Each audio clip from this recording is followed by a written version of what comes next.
Hello friends, welcome back to my channel. میں ہوں ساجدہ نفیس اور آپ دیکھ رہے ہیں گاڈ از گریٹ چینل۔ خداوند کی زندہ جلالی اور بابرکت نام میں آپ کو میرا دلی سلام۔ میرا ایمان ہے کہ خداوند کے فضل و کرم سے آپ خیریت سے ہوں گے۔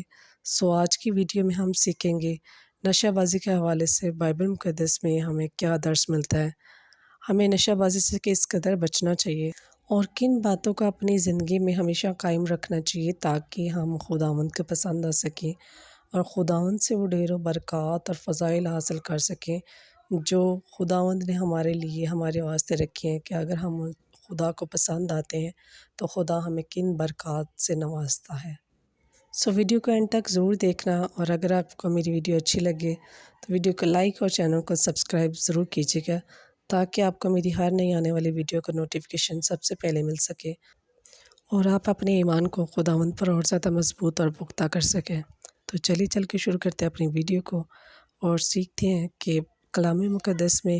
نشہ بازی کے حوالے سے ہمیں کیا درس ملتا ہے۔ مقدس لوکا کی انجیل اس کا 21 باب اس کی 34 سے 36 آیت تک۔ بس خبردار رہو، ایسا نہ ہو کہ تمہارے دل خمار اور نشہ بازی اس زندگی کی فکروں سے سست ہو جائیں اور وہ دن تم پر پھندے کی طرح ناگہان آ پڑے، کیونکہ جتنے لوگ تمام روح زمین پر